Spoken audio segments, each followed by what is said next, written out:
Saúde, estamos de volta. A nossa Saúde e Bem-Estar de hoje está falando sobre doenças do sangue. Sangue tão importante para a nossa plenitude, para a nossa imunidade.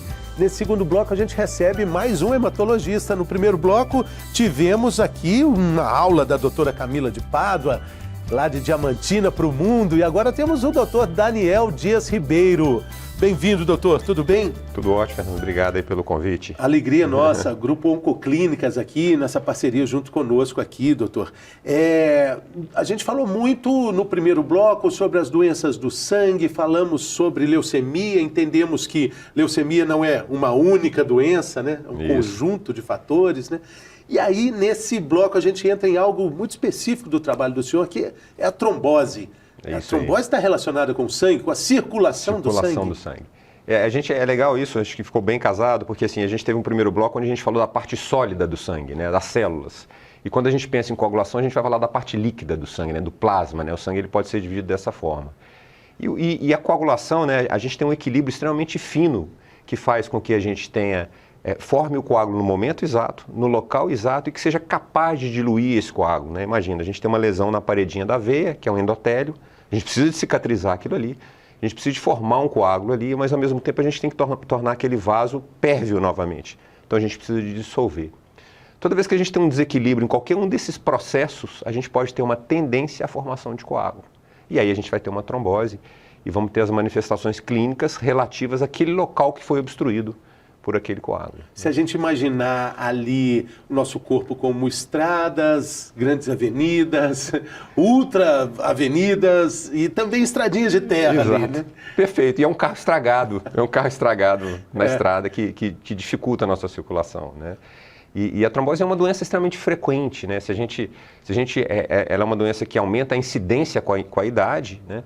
Mas se a gente imaginar que 1 para cada 10 mil pessoas que são seguidas durante um ano vai ter trombose, você imagina a quantidade de gente que não vai ter esse fenômeno no mundo inteiro.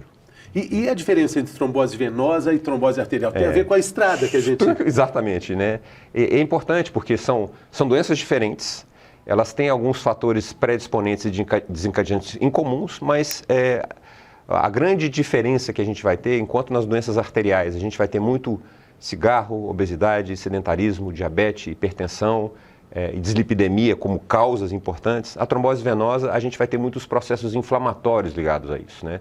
A gente está vivendo a pandemia ainda e isso foi extremamente discutido na pandemia porque a Covid é uma doença extremamente inflamatória.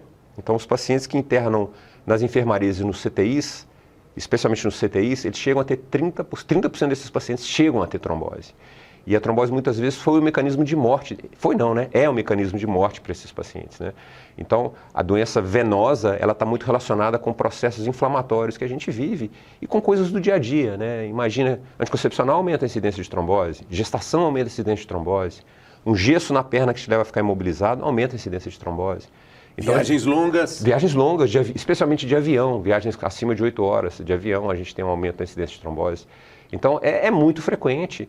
É uma doença que ela é prevenível quando a gente vai ser exposto a um fator de risco, mas metade das vezes a gente não tem um fator de risco claro ali, um gatilho empurrando para que a gente tenha o evento, né? E a trombose, ela não é exatamente um infarto que vai doer ali, aquela dor aguda, os médicos dizem aquele sentimento de pata de elefante em cima do peito, ela pode até ser assim, mas o senhor falou, uma viagem de 8 horas de avião, uma viagem de 8 horas de ônibus, é muito comum no nosso dia a dia, a gente fica ali com a perna imobilizada. Quais são as indicações de que está aparecendo algum problema aí relacionado à trombose? É importante essa pergunta, né? Se a gente imaginar, a gente pode ter trombose em qualquer veia do corpo, vamos falar das venosas, né? A gente pode ter trombose em qualquer veia do corpo. Como é que é a frequência disso? 70% das vezes a gente vai ter trombose em perna. Muito provavelmente por essa história da gravidade, por essa história da estase sanguínea, o fato do sangue correr é um mecanismo de defesa que a gente tem para não trombosar. Então, quando a gente fica no avião, a gente tem uma imobilização, a gente tem uma desidratação relacionada ao ar-condicionado e a gente tem um pouquinho de ativação da coagulação relacionada com a mudança de pressão que a gente sofre. E aí a gente vai ter trombose 70% das vezes na perna e o que vai acontecer? A gente vai ter um edema, um inchaço da perna, dor, a gente tem um empastamento da panturrilha, a gente pega na panturrilha, ela está meio empastada, né? E algumas vezes vermelhidão, tá? O segundo local mais comum, pulmão. E aí a gente vai ter dor para respirar, tosse seca, tosse com sangue, dificuldade de encher o peito até o fim. Eu vou subir ou fazer uma atividade que eu tenho costume de fazer, que eu sempre fiz a vida inteira, eu vou cansar muito mais. Né? Então, e tudo isso em decorrência da imobilização? A imobilização é um fator de risco importante. Né? É interessante isso, porque acho que é importante a gente citar, tem um médico estudioso, ele é polonês, mas ficou radicado na Alemanha, que chama Rudolf Virchow. Esse sujeito, um cara completamente fora da curva, em 1835 ele escreveu uma tríade. Então ele falava o seguinte na tríade dele: tudo que leva a uma estase sanguínea, tudo que leva ao sangue correr mais devagar, tudo que faz com que a gente tenha uma lesão dessa parede da veia, a lesão do endotélio, ou tudo que mude o equilíbrio das proteínas no sangue que a gente tem a favor e contra a coagulação, faz com que a gente tenha uma predisposição à trombose. Se a gente olhar todas as possíveis causas de trombose que a gente tem, ou todas as situações onde a gente tem aumento do risco de trombose, elas vão encaixar num desses 3 fatores. Então, quando a gente viaja, a gente tem uma estase. Quando a gente opera, a gente tem uma resposta inflamatória, a gente tem uma estase, a gente tem aumento de proteína procoagulante. Quando a gente engravida, gestação, eu tenho aumento de procoagulantes e diminuição de anticoagulantes. Então, todas as situações de risco para trombose, elas vão encaixar de alguma forma nessa tríade de Virchow. Né? Então, se a gente raciocinar assim, a gente consegue saber quase todas as situações onde existe uma predisposição a trombosar. E essa trombose no coração, uma embolia? A embolia é pulmonar, né? A embolia é pulmonar, né? A embolia pulmonar... Pode vir da perna e subir para o coração? Exatamente.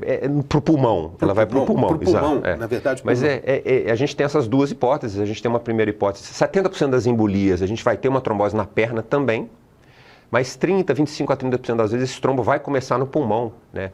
Na Covid a gente viu isso muito. Como a gente tem uma resposta inflamatória muito grande dentro do pulmão, essa resposta inflamatória local possibilita a formação de coágulos ali no pulmão sem a gente ter um acometimento de perna. Né? E quem teve um episódio tem que prestar atenção para sempre ou isso é uma coisa isolada? Essa é uma pergunta excelente, né? Assim, porque isso está diretamente relacionado ao tratamento, né? Ao tempo de tratamento. Tá? Se a gente tem uma exposição episódica, vamos falar da Covid, acho que é um bom exemplo. Você tem uma Covid grave, que você vai ficar internado no hospital, então você tem um gatilho muito importante para ter a trombose.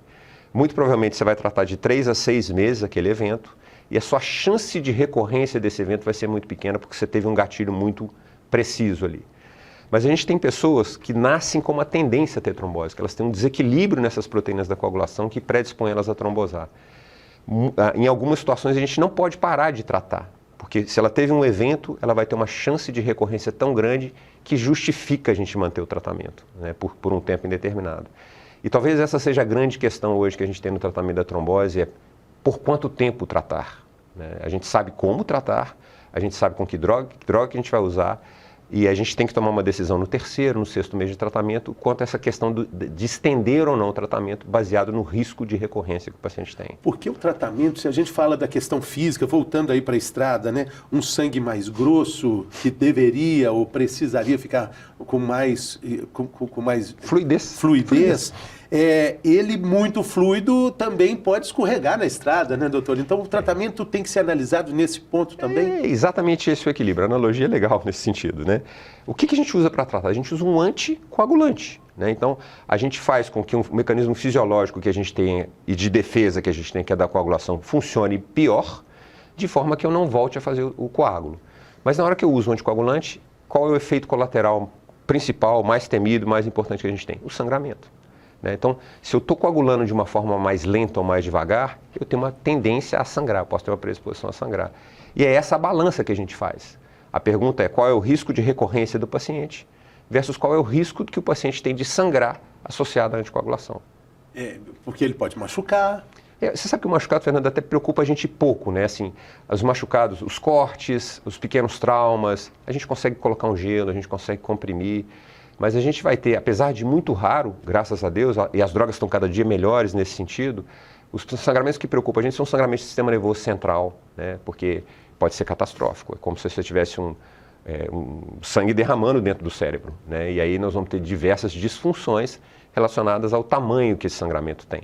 Mas isso é um evento muito, muito raro, mas é disparado o evento mais temido que a gente tem nos pacientes que estão anticoagulados. E talvez seja um exemplo mais claro, assim, desse desafio da medicina e do médico hematologista com aquele paralelo entre veneno e remédio, né, doutor? Exato, né? É um equilíbrio, né? Eu explico para os meus pacientes, né? que a gente está, quando a gente está fazendo anamnese, está colhendo os exames, está tentando entender o que levou àquela trombose, a minha busca é o melhor equilíbrio entre o risco e o benefício.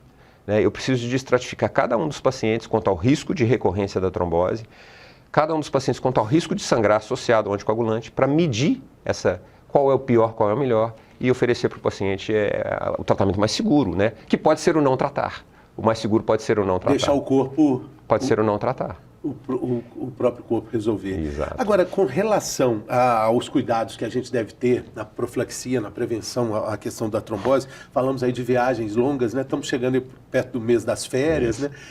Quais são esses cuidados? Muita gente fala que antes de viagem longa é bom tomar uma aspirina, que a aspirina dá uma rareada no sangue. A aspirina raleia o sangue realmente, né? Mas a gente não tem nenhuma evidência que essa aspirina pré-voo, ela funciona como proteção. E a gente não deve generalizar isso, né, para todo mundo. Né? Imagina que nós temos pessoas que vão ter mais risco de trombosar e que sim merecem uma proteção antes de um voo, mas a grande maioria não. Né? Mas o que eu acho que é importante para a gente fazer, eu faço isso e acho que todo mundo deveria fazer, a gente tem que hidratar durante o voo, a gente tem que movimentar durante o voo, e eu viajo de meia elástica. Eu te confesso que eu só viajo de meia elástica de compressão até no joelho, porque a meia elástica ela melhora esse retorno venoso. Ela diminui a estase, uma vez que ela diminui a estase, ela diminui a incidência de trombose. E isso não tem nenhum risco, né, da gente viajar com uma meia. Todo cirurgião vascular usa meia de compressão no dia a dia. Para operar, eles ficam em pé. Porque aí, ao contrário, eles ficam muito em pé. Exatamente. Ficar muito em pé também pode ser problemático. É uma estase. Imagina, né, a panturrilha da gente funciona como uma bomba e se a gente está parado em pé estático, essa bomba está funcionando mesmo. Por isso, às vezes tem que dar uma movimentada aqui. Exato. Quando a gente estava pensando o cenário, eu sugeri para o Gustavo que o cenário fosse com essa disposição para que a gente ficasse em pé. Porque eu acho que em pé a gente tem mais mobilidade do que sentado ali, né? É um jeito de... Mas a gente grava muitas entrevistas e às vezes eu lembro de dar uma... É isso mesmo. Perfeito. E essa é uma bombeada que o sangue recebe. Exato. A gente tem dois corações, corações na batata da perna, cada uma. Perfeito. Né? Isso é muito importante a gente ter essa consciência para entender que o sangue está ali, ele precisa de um estímulo para subir, circular. Né, doutor? A questão das varizes também, elas têm relação com a trombose? Você sabe que isso é uma briga na literatura, né? Porque a varize, o que acontece? É um vaso doente, tortuoso, que perdeu uma válvula. A gente tem válvula dentro das veias, né? A panturrilha contrai, o sangue sobe, ele tenta descer, essa válvula fecha. Quando a gente tem a varize, essa válvula foi destruída e a parede da veia está mais fraquinha e ela tem uma estase ali dentro da veia. A estrada. A estrada está atrapalhada. Choveu, estrada interior de Minas, choveu... Então, mas você sabe que ela é um fator de predisposição para a trombose, mas ele é muito fraco. A maioria dos autores nem considera a presença de varizes como uma tendência a trombosar, apesar da gente saber que existe sim uma estase. Né? Mas as pessoas com varizes devem usar meia, né, e melhorar esse retorno, porque diminui o aumento das varizes, vamos falar, a piora das varizes. Agora, também é bom fazer um alerta que, com relação à meia de compressão, hoje ela é muito individualizada e, às vezes, ela pode até funcionar como um garrote, exato, né, doutor? Exato, perfeito. Essa meia precisa de ser medida na perna, ela tem uma prescrição médica, ela tem uma pressão adequada para cada paciente, né? E a gente faz uma recomendação de qual meia deve ser usada para qual paciente. A tecnologia da meia é coisa de Fórmula 1. É muito legal. E funciona. É caro, mas funciona. Agora, o alerta, às vezes comprar uma meia sem a orientação pode fazer aquele garrote...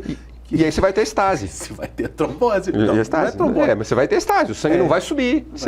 Ele vai ficar parado ali, você tem com certeza uma predisposição a trombosar. Pessoas que têm essa marca ali da meia, qualquer meia, na perna, isso é um sinal de alerta? Isso fala pra gente um pouquinho sobre o edema. Né? A gente tem diversas causas de edema de membro inferior. Né? Desde hipertensão, o próprio diabetes, insuficiência renal, insuficiência hepática, a gente pode ter um edema na perna. Mas pode ser um sinal de uma insuficiência venosa, pode ser um sinal que a gente tem varize profunda, às vezes a gente não está vendo essa varize superficialmente, e que a gente tem uma lentidão do retorno venoso. Né? Imagina que quando a gente tem uma estase, a veia da gente ela é permeável, né? Então a parte líquida extravasa, a parte sólida fica ali dentro, e esse edema que você vai ver é esse extravasamento que você tem ali perivascular, né? Então isso pode significar sim que você tem uma estase venosa e a meia vai ajudar nesse a meia de contexto. compressão Vai ajudar. adequada. Vai ajudar. Outra questão que acaba também esbarrando aí no tratamento hematológico, não que seja especificamente, as questões do diabetes, aí das complicações do diabetes, o famoso pé do diabético, as amputações que a diabetes acaba causando, doutor. O diabetes, a gente vai ter o outro lado da história, nós vamos ter a estrada arterial estragada, né? A gente passa a ter muita deposição de placa aterosclerótica dentro das artérias e muito problema de microcirculação arterial, né? O diabetes ele vai minando essas arterinhas pequenininhas da periferia e diminui a quantidade de oxigênio que chega. Então, o pé diabético, a úlcera do diabético, a úlcera arterial, ela é uma lesão por falta de oxigênio, por falta de chegada de oxigênio.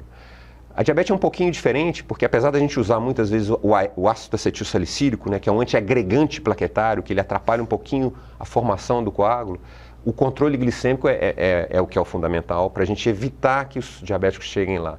Mas é uma doença arterial, é uma oclusão arterial esse pé diabético. Qual é o grande problema do pé diabético, a grande atenção do pé diabético?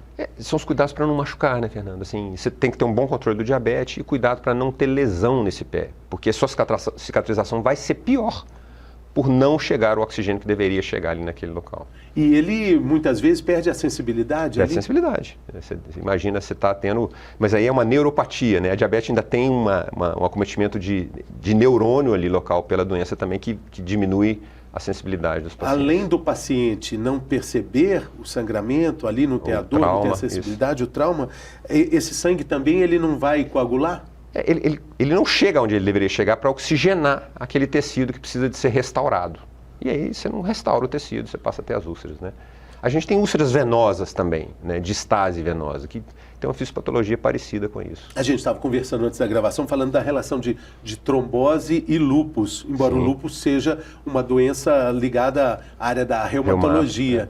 Mas muita gente que tem lúpus tem trombose. Tem trombose. Por quê? Porque o lúpus é uma doença do endotélio, né, dessa paredinha da veia. Então esse endotélio é uma vasculite, que essa paredinha não está funcionando bem. Isso é uma das primeiras defesas que a gente tem contra a questão da trombose. E o lúpus é uma doença inflamatória, que desequilibra essas proteínas pró e anticoagulantes e que tomba a gente para o lado de ter trombose. E tem um agravante ainda, alguns pacientes com lúpus, e essa incidência chega em torno de 20% a 30% dos pacientes com lúpus, vão ter o que a gente chama de anticorpo antifosfolípide. Isso é um autoanticorpo que a gente pode ter e que ativa a coagulação e que faz com que a incidência de trombose nos pacientes com lúpus que tenham esse tipo de anticorpo seja maior do que os pacientes com lúpus sem esse anticorpo. É uma trombofilia adquirida, né? A gente chama de trombofilia qualquer situação onde a gente tem mais pró-coagulante do que anticoagulante no sangue. Então, uma tendência a trombosar. Agora, a gente está falando da alta prevalência da trombose, que está ligada também com atitudes muito relacionadas ao nosso dia a dia, né? As viagens. Anticoncepcional, gestação, a própria Covid. Né? Qual é o cuidado que o paciente que teve trombose precisa ter e durante quanto tempo? Porque é um susto muito grande, né? A trombose está meio páreo a páreo aí com infarto, com AVC. As tromboses são a terceira causa de morte vascular mais comum no mundo. É muito frequente. E é muito frequente como causa de morte também, né? Então ela é uma doença extremamente prevalente. A gente tem duas formas de prevenir a trombose. Obviamente, vida saudável, atividade física, manutenção do peso, isso é uma forma. E a outra forma importante se a gente sabe que vai ter uma exposição a risco, né? Hoje a gente tem scores de predição de risco de trombose. Então, eu tenho um paciente idoso que vai fazer uma cirurgia, eu preciso proteger ele. Ao fato, se for um paciente jovem, sem nenhum outro fator de risco, talvez eu não precise de proteger. Então, a gente precisa de atuar hoje com a tromboprofilaxia, a proteção contra a trombose, em determinadas situações de risco. Isso é o que a gente tenta mais difundir, porque é uma causa a trombose é uma causa de internação e de morte completamente evitável, especialmente em pacientes que estão internados, em pacientes com doenças ou no pós-operatório, ou mesmo internações clínicas. E a gente estava falando no primeiro bloco com a doutora Camila sobre essa informação que o paciente precisa também trazer para ele, né, para ele protagonizar o processo de tratamento dele, né? É muito interessante a atenção hoje que até os dentistas passam a ter numa extração de dente, um tratamento com pessoas idosas ou não, mas que estão fazendo um tratamento ou que já tiveram, essa é uma informação importante que até o dentista precisa ter, né? O dentista por 2 motivos, né? Eu brinco com meus pacientes e falo o seguinte, olha, a gente parou o tratamento, mas você não pode esquecer nunca mais na sua vida que você teve o evento. Porque qualquer outra situação que você seja exposto de risco, você precisa de contar que você já teve a trombose. E isso faz com que, no mínimo, o médico que está recebendo esse paciente pense nessa possibilidade e pense na possibilidade de fazer a profilaxia, a proteção. E o dentista já sofre do outro lado, né? Porque o dentista, a gente pega os pacientes que estão tomando um anticoagulante, que é uma droga que não deixa o coágulo formar com a mesma rapidez que ele deveria, que é o tratamento da trombose. E esse paciente, às vezes, precisa fazer uma extração, precisa fazer uma cirurgia, especialmente as cirurgias orais, aí, que são comuns e que a gente pode ter um risco de sangramento aumentado. Que é muito vascularizada. Muito. A gengiva ela não retrai, a gente tem na saliva uma substância que dissolve o coágulo. Então, os dentistas passam aperto com a gente ao contrário. Eles passam aperto com o risco de sangramento nos pacientes anticoagulados. E às vezes o episódio já foi há tanto tempo, né? Já aconteceu ali, né? O paciente não conta. É perigoso. Agora, voltando à ideia da viagem, né? Da trombose que pode aparecer, quais são os sinais? Uma viagem longa, a pessoa chegou, vai ser imediato? Não é, a maioria delas é imediato. A maioria delas vai acontecer nas primeiras 48 horas pós-viagem. Dor forte? O que é? Inchaço na perna, vermelhidão na perna, dor na perna, ou falta de ar, dor para respirar, tosse seca, tosse com sangue, são disparados os sinais e sintomas mais comuns. Isso aí já é correria. Correria para o hospital. É preciso de um atendimento, é preciso de conversar e explicar e falar, olha, eu estou chegando no voo. Isso acontece nos aeroportos, né? A gente tem diversos casos, os pacientes desembarcam do avião, chegou no desmaia porque faz uma embolia importante, você tem uma hipotensão, desmaia e você vai ver uma embolia maciça que aconteceu. Ou pessoas que chegam e têm uma dor absurda, ventilatória dependente, que tem que procurar assistência no aeroporto. Nas viagens de ônibus é menos comum porque o ônibus para? O espaço é maior. o espaço é maior, né? A gente movimenta um pouco mais. E existe uma teoria que não é muito bem comprovada cientificamente, que a mudança de pressão atmosférica, por mais que o avião seja pressurizado, que a gente tem no voo, ela ativa um pouquinho as proteínas a favor da coagulação. Então, que essa mudança de pressão atmosférica, ela também parece estar envolvida e por isso é mais frequente em voo do que carro, avião e trem. Né? Mas então, os sinais de alerta, a gente é preciso ter atenção. Acho que a partir desse momento, você que está acompanhando o programa hoje, acho que você nunca mais vai fazer uma viagem sem longa movimentar.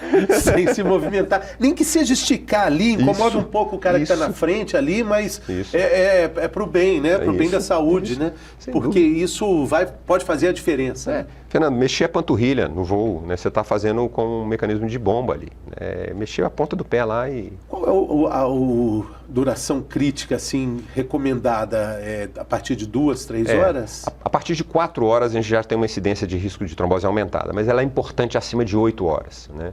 Então, acho que as pessoas que já tiveram evento tromboembólico e que não estão anticoaguladas, a gente protege elas com drogas durante esses voos com mais de 8 horas. E as pessoas que nunca tiveram nenhum evento, movimentar a meia elástica e hidratar. A gente não bebe água no avião, ninguém quer ir no banheiro no avião, a gente não bebe água no avião. Isso faz diferença. Não vou nem falar da bebida alcoólica. Então, desidrata, aí você dorme, não movimenta, né? Você fica ali. Agora, tem trombose na primeira classe, né? Porque aí estica a perna. Tem também? Tem. Menos, mas tem. Mas é menor a incidência. Porque aí pode esticar a perna, né? Pode. Porque também, né? Falando sobre o carro, já é diferente, né? As pessoas podem se movimentar mais. Eu recomendo que pare de 2 em 2, 3 em 3 horas, né? Meus pacientes que já tiveram evento, eles me falam, vou viajar de carro, são 8 horas. Olha, de 2 em 2 você dá uma parada, roda, anda, bebe uma água, vai no banheiro. Para carro isso é suficiente. Doutor, eu costumo brincar que aqui no nosso Saúde e Bem-Estar, sempre tem uma pergunta referente à pandemia e o aumento da incidência desse problema dentro da especialidade do médico durante o período pandêmico que a gente ainda atravessa. Com relação à trombose, isso também foi significativo? Nos pacientes internados em CTI, sim. Né? A gente está vivendo um momento difícil da hemostasia, né, que são as doenças da coagulação na COVID, porque a COVID é uma doença inflamatória que ativa o sistema de coagulação, inflamação sempre ativa a coagulação. E nos pacientes que têm uma resposta inflamatória relacionada à COVID importante, eles vão ter uma incidência aumentada de trombose. Então, paciente de enfermaria, paciente de CTI, onde a gente já sabe muito bem como protegê-los com os anticoagulantes. Acho que o grande problema que a gente está vivendo hoje é pessoas que estão em casa, bem, com uma resposta inflamatória pequena, onde a gente está preocupando com o risco de trombose nessas pessoas, e elas estão tendo o dia a dia dela quase normal, elas só estão fechadas, elas só estão isoladas, e aí a gente vê pacientes que têm baixo risco de trombose recebendo drogas anticoagulantes sem necessidade e, obviamente, sendo expostos ao risco de sangramento, né? Isso está muito relacionado à solicitação de um exame, que é o dímero D, né? O dímero D, ele se mostrou um marcador de prognóstico nos pacientes que têm Covid grave, mas ele não tem nenhum sentido nos pacientes que estão em casa com Covid oligosintomática, né? Pouco sintomática ou assintomática. E, inevitavelmente, quando a gente tem uma resposta inflamatória, o dímero D sobe. Então, a gente vê pessoas hoje em casa, bem da Covid, recebendo anticoagulante, porque está com o dímero D alto. Isso não tem nenhuma comprovação científica que existe esse benefício. E o que a gente começa a ter? Pessoas tendo sangramento porque estão tomando anticoagulante sem uma indicação adequada. Então, se você me perguntar o grande problema que a hemostasia está tendo hoje com a Covid, essa turma que está em casa, que faz um dímero D e que recebe um anticoagulante sem indicação, porque o risco de trombose delas não está aumentado, e ficam expostas ao risco de sangrar associado ao anticoagulante, né? Mais uma vez, a informação que o paciente precisa absorver e precisa o protagonismo necessário do paciente, né, doutor? Existe uma angústia das pessoas, né? Imagina, você está com uma Covid, uma doença nova, uma doença grave, né? Em casa, te pedem uma série de exames, você tem um dímero aumentado, você olha, esse exame meu está muito alterado, o que eu vou fazer? Aí você fala, não, você vai fazer nada, esquece, isso vai acontecer. Então, existe uma ansiedade das pessoas também muito em buscar uma informação sobre aquela alteração de exame que não é preditor de risco, né? Então, acho que a gente tem os dois lados da história, tanto a angústia do médico e um desconhecimento da doença. A gente tem um desconhecimento da doença, isso é fato, né? Em supertratar esses pacientes, quanto uma cobrança do paciente que acredita que aquilo ali tem que aquilo ali vai fazer algum mal para ele, né? Doutor, como hematologista experiente que o senhor é, e tratando com algo tão precioso que é o sangue, quantas receitas caseiras o senhor já conheceu, já ouviu para rarear o sangue? Acho que a grande é o limão, né? Isso é impressionante, né? Shotzinho de limão, todo dia, com água quente, dá uma rareada no sangue. Tem zero de ciência nisso, né? Isso é cultural e a gente não tem problema nenhum em quem está anticoagulado. As pessoas me perguntam, estou anticoagulado, eu posso com limão? Eu falei, pode, não vai mudar. Senão vai rarear mais ainda. Isso, existe essa... Dá para tomar uma limonada, uma caipirinha. Não tem nenhuma consistência científica que o limão... O que a gente tem da alimentação, eu acho que esse também é um assunto legal da gente discutir. As pessoas que estão tomando a varfarina, que é um tipo de anticoagulante, a varfarina ela tem o efeito dela através da inibição da vitamina K. As proteínas da coagulação precisam de vitamina K para funcionar. Então, quando a gente usa varfarina, a gente atrapalha esse funcionamento da proteína da coagulação pela vitamina K. Então, a gente tem que ter uma dieta estável na quantidade de verdura ou folha verde, para não oscilar demais a quantidade de vitamina K que você ingere, porque senão você teria que alterar o remédio o tempo inteiro. Então, o que a gente tem de alimentação e de coisas populares do dia a dia, é essa questão da verdura em pacientes que estão tomando a varfarina, que são esses antagonistas da vitamina K. Isso é importante, isso é uma informação super importante que a gente tem que passar e ensinar os pacientes. E essa verdura é a mais verde? Tipo, quanto mais verde, mais vitamina K. Couve, espinafre, do Popeye, almeirão, né? Elas não são as mais palatáveis. Eu adoro. Mas Minas tem, né? Couve aqui. Aqui tem até peixe, que é verdura, que é o açapeixe, né? Que é conhecido como açapeixe. Então, essa sim, olha a informação preciosa. Não é o limão que vai ajudar a saúde do sangue, mas sim as verduras ricas em vitamina K. Nos pacientes anticoagulados. Esse é o cuidado que a gente tem que ter. Ele está tratando, eu preciso ter uma dieta estável da quantidade de verdura, de vitamina K, para que eu consiga fazer um tratamento adequado. Só quem está tratando. A vitamina K da dieta para uma pessoa que nunca trombosou, que não está tratando com varfarina, tem zero de problema. Mandar brasa, está super bem. Está valendo. Está valendo. Está valendo. Aí também vale o limão, tudo, né? Vai estar valendo, né? Todo mundo. No primeiro bloco a gente falou sobre a questão do ferro, que principalmente para as mulheres vegetarianas, a couve seria fundamental aí para ajudar. Apesar da gente absorver bem mesmo o ferro da carne, né? A gente absorve do verde. Você tem paciente que é vegetariana, assim, o que elas falam com relação a isso? Sabe que isso é interessante, porque o paciente vegetariano que vai fazer o uso do antagonista da vitamina K, ele merece um cuidado especial, porque ele só come, né? A base da alimentação é verdura, né? Então, o que a gente tenta e é que a gente orienta é, olha, ótimo, você não vai mudar a sua vida, não vai mudar a sua alimentação, mas a gente tem que tentar manter uma estabilidade da quantidade de vitamina K que você come. O grande problema é se você tem uma semana quase sem nada de vitamina K, é como se a varfarina fosse sobrar no sangue, e uma outra semana com muita vitamina K, é como se fosse faltar a varfarina no sangue. Então você vai passar uma semana muito anticoagulado, com risco de sangrar, e uma outra semana com risco de trombosar, porque essa anticoagulação não está sendo adequada.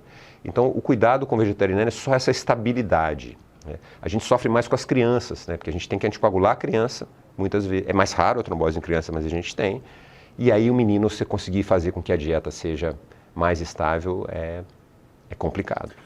Bom, doutor, queria te agradecer muito aqui, sua generosidade, seu tempo aqui conosco. Acho que foi uma aula, tivemos muitas informações importantes, aprendemos muita coisa e te agradecer muito, doutor. Valeu, muito obrigado. Agradecer a oportunidade. Obrigado. Grande abraço. E também agradecer a sua companhia aqui. Muito obrigado por chegar até aqui conosco. Acompanhe também a nossa programação pelo canal do canal Viver Brasil no YouTube. E aí você pode compartilhar essas informações. Olha, a gente falou tanta coisa sobre viagem nas férias, cuidado para não ter trombose. Trombose é muito mais prevalecente, muito mais comum do que você pode imaginar, né, doutor?